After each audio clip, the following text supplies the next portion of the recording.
The grand chamber of Concordia Prime stretched vast and glittering before Ambassador Chen Wei as he walked across the polished floor.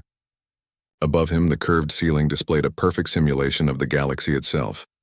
Countless stars twinkling in the artificial void. 7 massive thrones arranged in a semicircle dominated the far end of the room, each crafted from materials native to the worlds of the Galactic Council's elder races.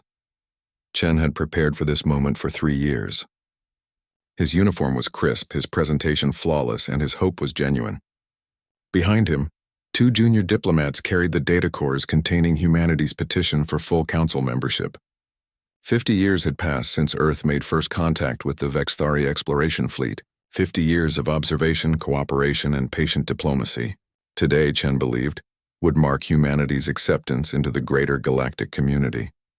The council members watched his approach with expressions ranging from mild curiosity to barely concealed boredom. High Commander Thexal of the Vexthari sat at the center throne, his crystalline body refracting the chamber's light into rainbow patterns across the walls. To his left, the Mindari representative hovered in her meditation sphere, her translucent form pulsing with soft telepathic energy.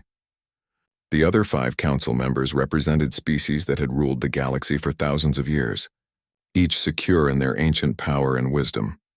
Chen stopped at the designated speaking platform and bowed respectfully. Honored council members, I come before you today with gratitude and hope. For 50 years, humanity has observed and learned from your guidance. We have proven ourselves peaceful neighbors, reliable trading partners, and eager students of galactic culture. Thexal's crystalline face reflected light in patterns that Chen's translator chip interpreted as mild amusement. Ambassador Chen, your species has indeed been adequate in your assigned role. What brings you before us today? Chen straightened his shoulders. Humanity formally petitions for full membership in the Galactic Council.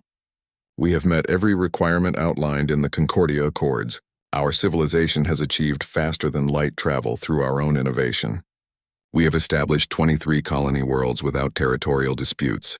Our fusion technology powers not only our worlds but has been shared freely with developing species. We have contributed to galactic culture, science, and commerce. He gestured, and holographic displays materialized around the chamber. Images of Earth's gleaming cities, the elegant curves of human spacecraft, the diverse faces of colonists on distant worlds. Charts showing economic growth, scientific publications, and cultural exchanges. Everything spoke of a species ready to take its place among the stars. The Zelnoth Collective representative, a being that resembled a cluster of floating geometric shapes, pulsed with colors that indicated speech. Your economic output is noted, Ambassador. However, it represents merely 0.03% of galactic trade. Hardly significant. Chen felt his first twinge of unease but pressed forward. Respected collective member, we understand that as a younger species, our current contribution is modest. However, our growth rate exceeds— Growth rate, Thexal interrupted, his voice resonating through the chamber like struck crystal. Ambassador, do you know how many species have stood where you stand now, eager and proud, displaying their achievements like children showing drawings to their parents? The other council members stirred, and Chen detected something he had not expected. They were amused. Not kindly amused, but mockingly so. We have reviewed your petition, Thexal continued. Your faster-than-light drives are functional but inefficient. Your weapons are, well, we hesitate to call them weapons at all. Energy pistols that would barely scratch military-grade armor. Ships with hulls so thin they might as well be made of paper. Your fusion reactors are adequate for basic needs but primitive compared to zero-point energy systems. A Mindari's telepathic voice echoed in Chen's mind, gentler than Thexal but no less dismissive. Your species shows promise, Ambassador Chen, but you are young, so very young. You play at being a spacefaring civilization, but you have not yet faced real challenges. You have not been tested. Chen's jaw tightened. With respect, Mindari representative, humanity has faced countless challenges. We have overcome wars, diseases, environmental catastrophes. On one world, Thexal said, and now his tone carried clear contempt. You squabbled among yourselves on a single planet and call that experience? Ambassador, the Vexthari have maintained peace across 700 worlds for 3,000 years. The Mindari have guided 1 million species through their ascension. What are your 50 years of stumbling through space compared to such legacy? the chamber filled with sounds that Chen's translator struggled to interpret. Laughter. They were laughing at him. At humanity. At everything his species had worked for. Chen felt heat rising in his chest, but he maintained his diplomatic composure. Then tell us what we must do to earn membership. Give us clear goals and humanity will achieve them. Thexal rose from his throne, his crystalline body catching the starlight from above.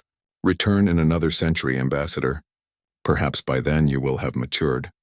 Perhaps you will have built something more impressive than these toys you call technology. Perhaps you will have learned that the galaxy is not a place for species who barely understand the forces they play with. But until then, the Zelnoth Collective added, continue your role as observers.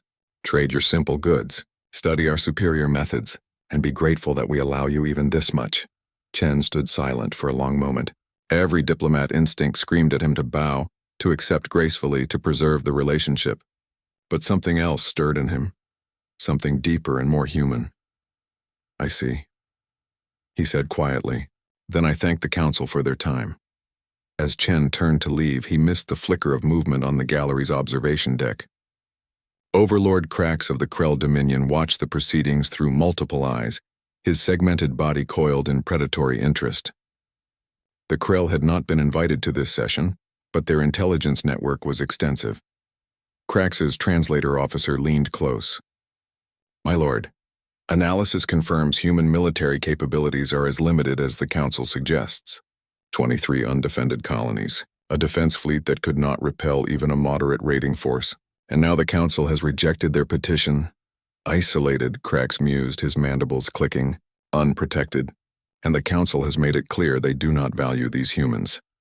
His eyes gleamed with calculation. Inform the war fleets. We expand into the human territories within the month. Their colonies will provide excellent resources and their homeworld will make a fine tributary state. And if the council objects? Krax produced a sound like grinding stone, the Krell equivalent of laughter. They just spent an hour explaining how insignificant humans are. They will not object to our acquisition of such trivial assets. Back in the chamber, Chen walked steadily toward the exit, his junior diplomats hurrying to keep pace. As the massive doors closed behind them, one of them whispered urgently, Ambassador, what do we tell Earth? Chen stopped, his back still to the council chamber. For a moment, his diplomatic mask slipped, and something cold and hard appeared in his expression. We tell them the truth, he said softly. We tell them we are alone. We tell them the galaxy sees us as children playing with toys, and then we remind them what humanity does when someone threatens our family. He resumed walking, leaving the glittering chamber and its ancient, comfortable powers behind. The council members returned to their other business, already forgetting the brief interruption of the human petition. It would be the last time any of them would dismiss Earth's ambassador. It would be the last time anyone laughed at humanity's might. The emergency klaxon shattered the peaceful morning on New Harmony Colony.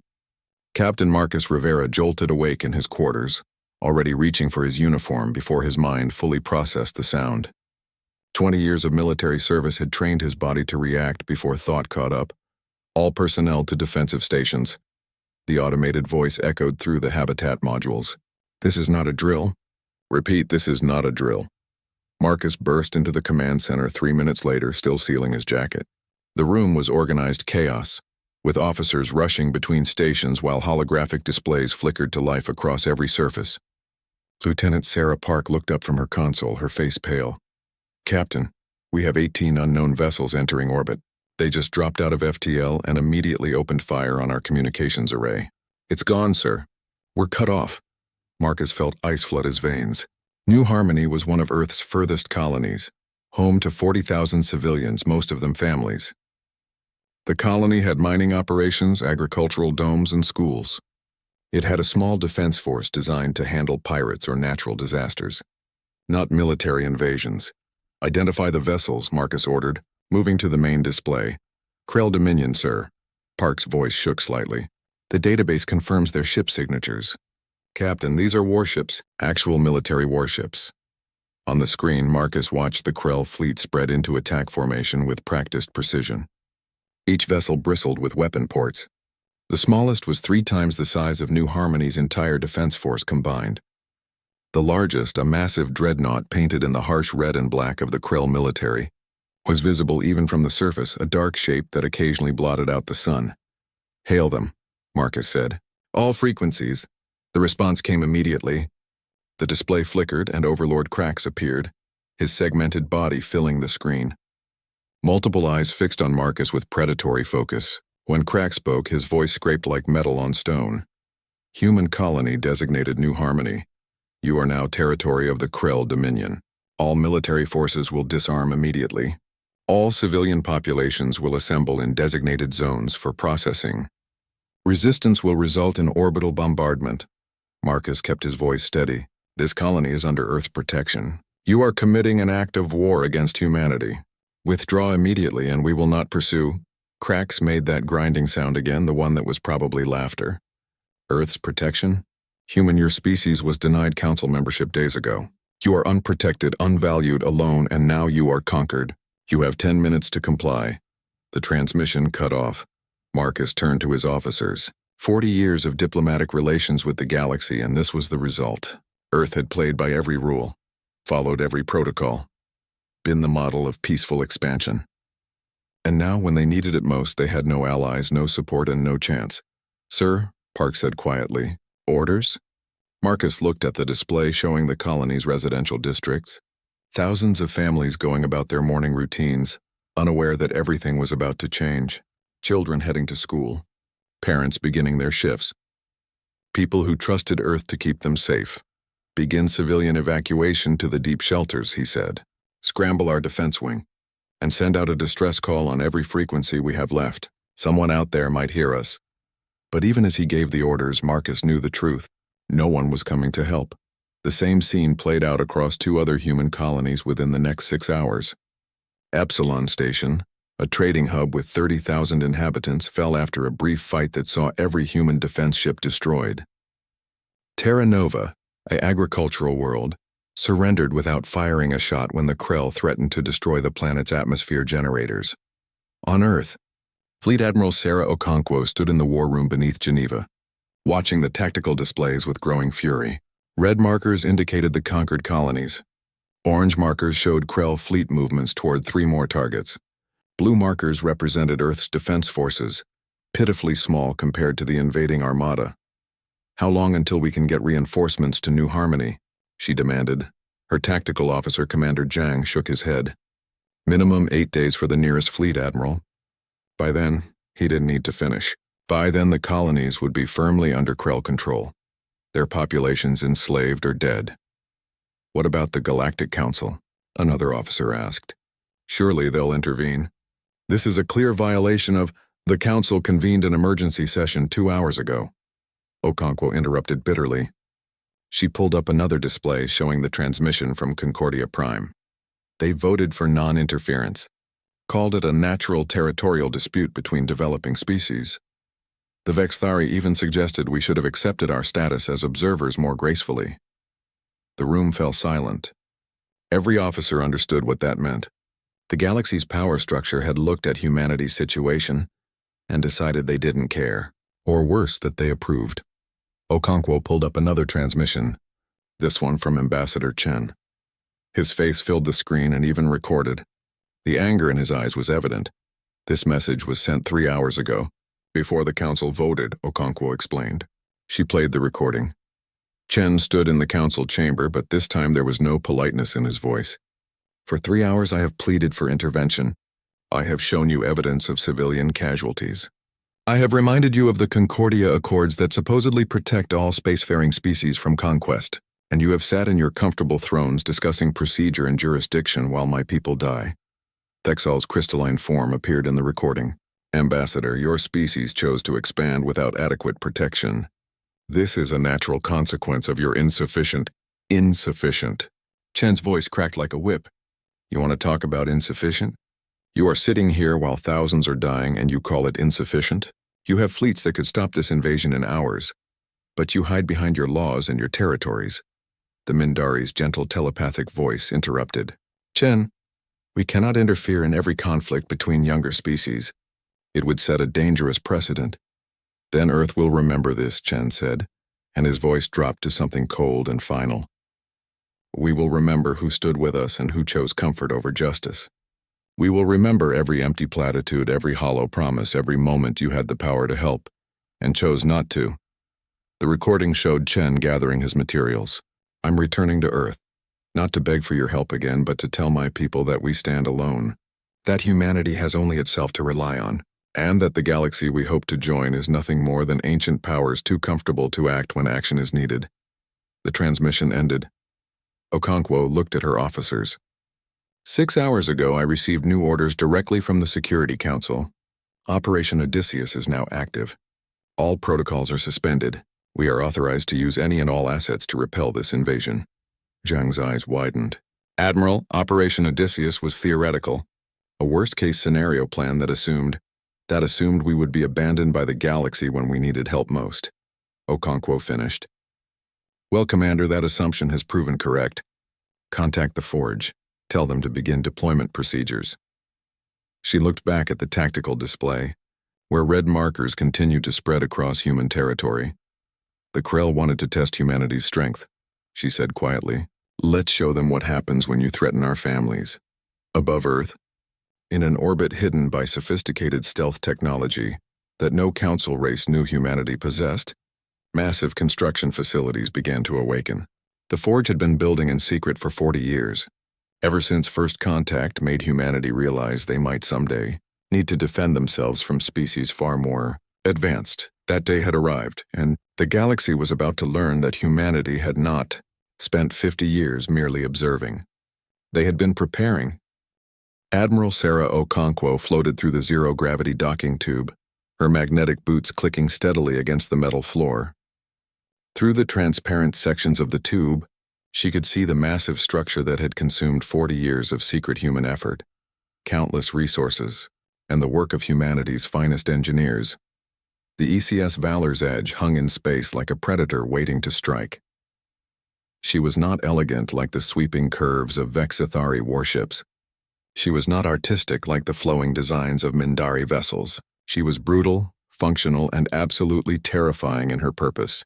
3 kilometers of angular armor plating, weapon ports, and raw industrial might that looked less like a spaceship and more like a fortress that happened to fly. Okonkwo entered the bridge and was greeted by Captain James Rodriguez, the ship's commander. Welcome aboard, Admiral. The crew is at stations and systems are ready for deployment. Show me everything, Okonkwo said. The next hour was spent reviewing systems that officially did not exist. Weapons that violated 3 separate galactic treaties, assuming anyone knew about them. Defenses based on principles the Council races considered primitive, and therefore never bothered to counter. And a tactical philosophy that would shock every military strategist in the galaxy. When the Vexithari first made contact, Okonkwo explained to the assembled senior officers, our governments made a decision. We would show them enough technology to seem legitimate, enough capability to be worth talking to, but we would keep our teeth hidden. She pulled up a holographic display showing the history of human warfare, trenches and tanks, nuclear weapons and bunker busters, kinetic bombardment and electromagnetic pulse weapons, thousands of years of humans learning to kill each other with increasing efficiency. The Council races have not fought a real war in over 1,000 years, Okonkwo continued. They engage in economic conflicts, political maneuvering, and occasional skirmishes with pirates. Their weapons are optimized for show and intimidation. Their ships are designed for comfort and prestige. Their tactics assume everyone fights by the same rules they do. She zoomed in on the Valor's Edge's weapon systems. We do not fight by those rules. Commander Patricia Williams, the ship's weapons officer, took over the briefing. The Council races rely almost exclusively on directed energy weapons. Plasma cannons, laser batteries, particle beams, all very impressive, all very efficient against the shields and armor they expect to face. She highlighted the Valor's Edge's main batteries. We built our weapons based on a simple principle: mass and velocity. Railguns that accelerate tungsten penetrators to 0.2 light speed. At that velocity, shields designed to dissipate energy become useless. It is like trying to stop a bullet with a flashlight. Another officer spoke up. But Admiral, our intelligence suggests Krell armor can withstand enormous energy impacts. How do our kinetic weapons help? Williams smiled grimly. Because their armor is designed for energy dissipation. It spreads heat, absorbs radiation, and deflects particle beams. But kinetic impact? That is pure force transfer. Their armor might as well be paper. Okonkwo pulled up another display. Beyond the main batteries, we have systems the Council has never seen. Drone swarms with distributed AI that can operate independently if communications are jammed. Nuclear-pumped directed energy weapons that deliver more power in a single shot than most Council ships can generate in an hour. Missile systems with penetrator warheads designed to burrow through armor before detonating internally. She paused, looking at each officer. But our greatest advantage is not our weapons. It is our philosophy. The Council races fight for territory, for prestige, for political advantage. They have rules of engagement, honor codes, and expected behaviors. We are going to fight like humans have always fought when our families are threatened. We are going to fight to win by any means necessary, with no regard for what the galaxy considers proper. Captain Rodriguez stood. The Krell have occupied 3 of our colonies. Their fleet is spreading toward 3 more. Intelligence suggests they have over 50 warships in our territory, with more on the way. They believe they are fighting against a species with minimal military capability. They are half right, Okonkwo said. We have minimal military capability by galactic standards. What we have instead is weapons optimized for killing, ships designed for war, and the tactical flexibility that comes from a species that has never stopped studying how to destroy our enemies. She pulled up the tactical plan. The Krell fleet besieging New Harmony consists of 18 vessels, including their flagship, Death's Herald. It is their largest dreadnought in this sector, commanded by Overlord Krax himself. He is broadcasting his victory across galactic channels, inviting other species to witness how easily humans fall. Her smile was cold. We are going to accept his invitation. We are going to show the galaxy exactly what humanity is capable of. The Valor's Edge began its deployment sequence. Around her, 4 escort vessels materialized from the Forge's hidden bays. The ECS Indomitable, Relentless, Vendetta, and Retribution. Each was a third the size of the Valor's Edge but carried enough firepower to destroy anything the Council considered a warship. Admiral, the communications officer called out. We are receiving a transmission from New Harmony. Captain Rivera is requesting immediate assistance. The Krell are beginning forced labor operations on the surface. Okonkwo felt anger burn cold in her chest. Forced labor. Slavery in everything but name. And the Krell were so confident in their superiority that they had not even bothered to hide it. How long until we reach New Harmony? 16 hours at maximum FTL speed, Admiral. Then let's not keep Captain Rivera waiting. She turned to Rodriguez. Captain, take us to New Harmony. Maximum speed, combat readiness, and full stealth until we reach the system. I want to arrive unexpected. Yes, Admiral. As the Valor's Edge and her battle group accelerated into faster-than-light travel, Okonkwo stood on the bridge and thought about the Council's dismissal. They had called humanity's technology toys. They had laughed at Earth's petition. They had sat in their chambers and voted for non-interference while humans died. She pulled up the communication log showing Chen's final speech to the Council. His words about remembering who stood with humanity and who did not. About the galaxy being nothing more than comfortable ancient powers unwilling to act. He was right. But he was also incomplete in his assessment. The galaxy would indeed remember this moment. They would remember it as the day they discovered that humanity was not a species of harmless observers playing at being spacefaring. They would remember it as the day they learned that humans had studied them carefully, identified their weaknesses, and built weapons specifically designed to exploit those weaknesses. They would remember it as the day the galaxy's comfortable old order discovered that a new predator had entered their territory. Admiral, the tactical officer reported. We will reach New Harmony in 15 hours and 47 minutes. Okonkwo nodded.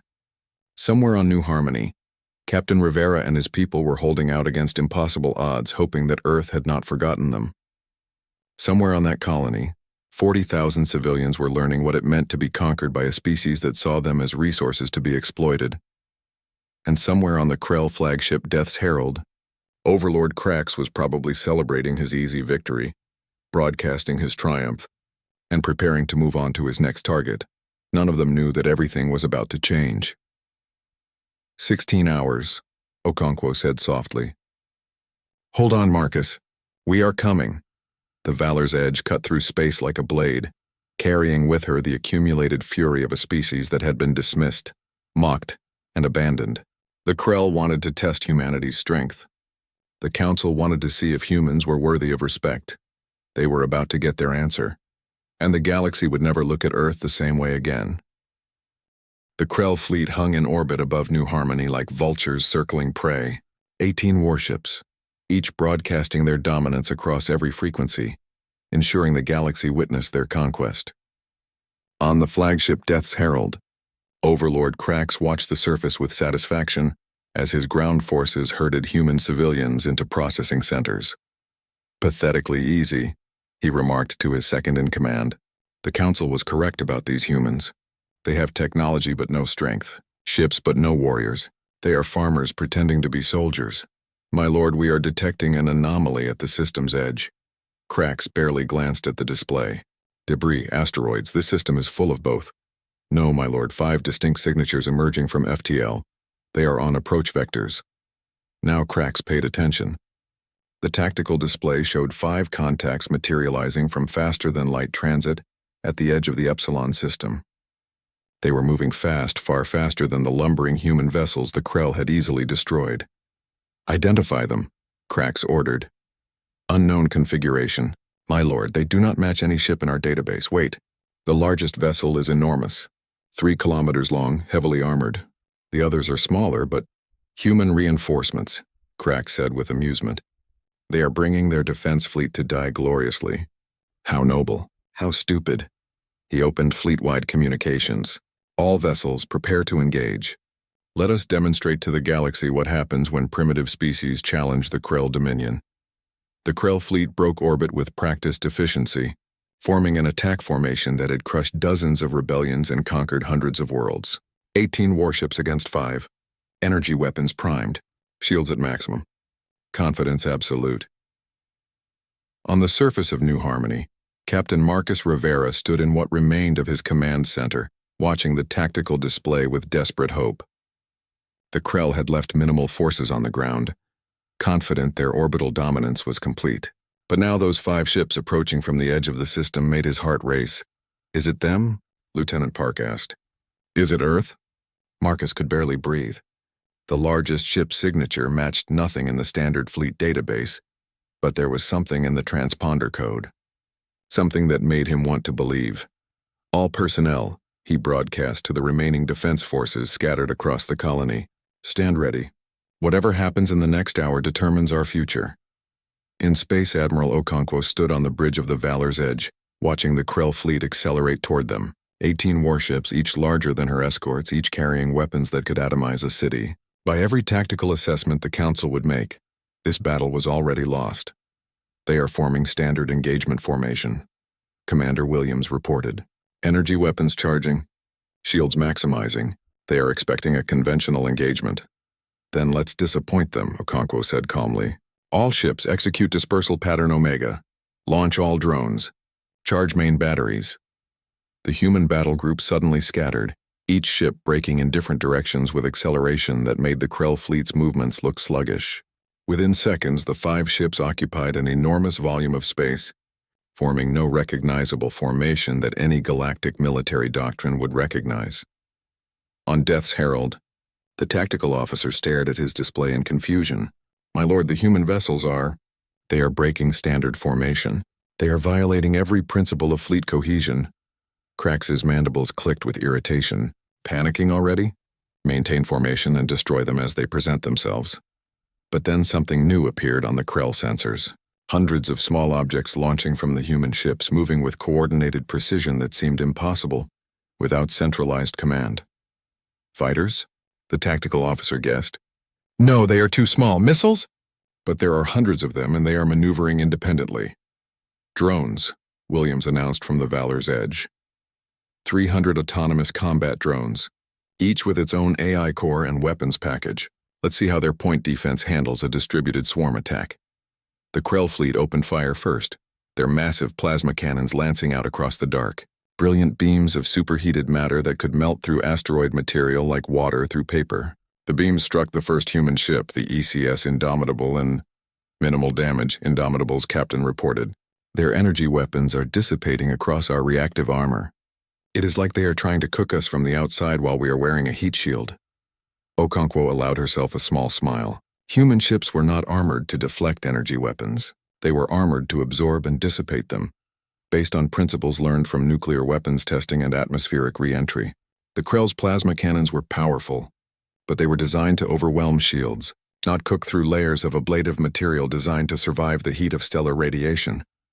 All ships return fire, Okonkwo ordered. Main batteries target their flagship. Let's introduce them to kinetic warfare. The Valor's Edge's railguns fired. There was no dramatic beam of light, no brilliant energy display, just the electromagnetic acceleration of tungsten penetrators to 20% of light speed. At that velocity, the relativistic mass of the projectiles made them hit with the force of small nuclear weapons. The first penetrator struck Death's Herald's shields at the bow. The shields, designed to dissipate energy, had no effect on solid mass moving at relativistic speeds. The penetrator punched through like the shield did not exist. It struck the armor, which was designed to spread heat and radiation. The armor crumpled like tinfoil. The penetrator tore through 3 decks before its kinetic energy was finally absorbed by the ship's internal structure. The impact killed 17 Krell and vented 2 sections to space. Crack stumbled as his flagship shook. What was that? What weapon? Kinetic impact, my lord. Solid projectiles moving at... The tactical officer's voice rose in panic. At 0.2 light speed. Our shields had no effect. Our armor is not designed for this type of... 4 more impacts struck Death's Herald in rapid succession. The Valor's Edge's main batteries fired in a steady rhythm, each shot precisely targeted. The Krell flagship's armor, designed for energy warfare, crumpled under each impact. Return fire, Cracks roared. Destroy that ship! But the Krell were learning that shooting at the Valor's Edge was like trying to hit a dancing fortress. The human ship moved with impossible agility for something so massive, her maneuvering thrusters firing in patterns that seemed random, but kept her main armor constantly facing the Krell weapons. Meanwhile, the drone swarm reached the Krell fleet, 300 autonomous units, each programmed with independent targeting and decision-making. The Krell point defense systems, designed to track and destroy conventional missiles, found themselves overwhelmed by the sheer number and unpredictability of targets. Drones attached themselves to Krell hulls and detonated shaped charges designed to punch through weak points. Others fired armor-piercing lasers at sensor arrays and weapon mounts. Still others released electromagnetic pulse bursts that disrupted Krell targeting systems. My lord, we are being swarmed. Our point defense cannot keep up with their numbers. The ECS Relentless and Vendetta swept past the Krell formation, their own kinetic batteries firing in coordinated patterns. 2 Krell destroyers simply disintegrated under the assault. Their shields useless, their armor inadequate, their tactical doctrine completely unprepared for this style of warfare. Captain Rodriguez coordinated the Valor's Edge's attack with cold precision. Target their command and control nodes. They fight like council races, dependent on centralized command. Remove that and they will panic. More kinetic rounds tore into Death's Herald. One struck the bridge section, and suddenly the Krell flagship was dark and silent. Its command structure destroyed in an instant. Without Krax's orders, the Krell fleet's legendary discipline began to crack. Individual captains made independent decisions. Some tried to close range where they thought their weapons would be more effective. Others tried to retreat. Still others maintained formation and continued firing at targets that danced away from their energy beams. Admiral, Williams reported, we have destroyed 6 Krell vessels. 4 more are severely damaged. The remainder they are breaking formation. Okonkwo watched the tactical display. 4 hours ago, this had been a confident fleet ready to conquer another human colony. Now they were scattered, disorganized, and realizing they were in a fight they could not win. Broadcast a message on all frequencies, Okonkwo ordered, both to the Krell and to whoever else is watching. She waited for the communication systems to confirm the broadcast was live, then spoke clearly. To the Krell Dominion forces, you came to our worlds as conquerors. You attacked our colonies without provocation. You enslaved our people. Now you face the consequences. Surrender immediately or be destroyed. On the surface of New Harmony, Marcus Rivera watched the orbital battle with tears streaming down his face. The Krell ships that had seemed invincible hours ago were burning, fleeing, or drifting dark in space. And above them all, the massive human battleship moved like an avenging angel. They came. Park whispered. Earth came for us. In the remains of Death's Herald, Overlord Krax pulled himself from the rubble of his command deck. The Grand Chamber of Concordia Prime had never been so crowded. Representatives from every major species in the galaxy filled the observation galleries, their attention fixed on the 7 thrones of the Galactic Council. News of humanity's victory at New Harmony had spread through the galaxy like wildfire, and now everyone wanted to witness what would happen next. Ambassador Chen Wei walked across that same polished floor he had crossed 5 weeks ago. But everything felt different now. Behind him walked Admiral Sarah Okonkwo in full military dress uniform, her medals gleaming under the artificial starlight. Behind her, an honor guard of human marines stood at attention, their presence a silent statement that humanity would not come to this chamber unarmed again. The council members sat in their thrones, but the atmosphere was nothing like the amused dismissal of Chen's last visit. High Commander Thexel's crystalline form refracted light in patterns that Chen's translator interpreted as discomfort. The Mindari representative's telepathic presence felt muted, careful. Even the Zelnoth Collective's floating geometric forms seemed less confident. Chen did not bow this time. He simply stood at the speaking platform and waited. Thexel spoke first, his voice lacking its previous condescension. Ambassador Chen, the Council has reviewed the events at New Harmony and subsequent human military actions against the Krell Dominion. We have convened this emergency session to discuss sanctions against Earth for military deception, Chen interrupted, his voice carrying clearly through the chamber. Yes, I received High Commander Thexel's official complaint, along with similar complaints from 6 other Council members. Apparently, humanity's crime is that we defended ourselves too effectively. The Mindari's telepathic voice touched his mind. Chen, you must understand our concern. Your species presented itself as technologically limited. You showed us research vessels and commercial ships while hiding a military capability that rivals any council race. This deception was necessary, Chen said flatly, and legal. We broke no galactic laws by maintaining a defense force. We violated no treaties by keeping our military capabilities private. And we certainly committed no crime by building weapons to protect our people from aggression. Admiral Okonkwo stepped forward. If the Council would like, I can provide a detailed breakdown of every Krell vessel destroyed, every weapon system employed, and every tactical decision made during the Battle of New Harmony. All of our actions were defensive in nature. The Krell invaded our territory, they attacked our civilians, they threatened our colonies with orbital bombardment. We responded with exactly the level of force necessary to repel their invasion. .2 light-speed kinetic penetrators were necessary, the Zelnoth Collective demanded. Nuclear pumped energy weapons? Autonomous drone swarms? These are weapons of mass destruction. No, Okonkwo said coldly. These are weapons of war. There is a difference. Mass destruction weapons target populations indiscriminately. Our weapons targeted military vessels engaged in hostile action. Every shot was aimed. Every target was valid. We did not bombard planets. We did not attack civilian infrastructure. We destroyed an invasion fleet that was actively enslaving our people. Chen pulled up holographic displays around the chamber. Battle footage from New Harmony showed Krell ships firing on defenseless colonies. Images of human civilians being herded into forced labor camps. Records of Krell broadcasts threatening to destroy atmosphere generators unless humans surrendered. This is what the Council voted to allow, Chen said, his voice hard. When we came to you pleading for intervention, you called it a natural territorial dispute. When we begged for help, you hid behind your laws and your procedures. The galaxy watched as the Krell Dominion invaded our worlds and the Council did nothing. Thexel's crystalline form pulsed with colors indicating anger. The Council cannot intervene in every conflict between developing species. To do so would require you to act instead of talk. Chen interrupted again.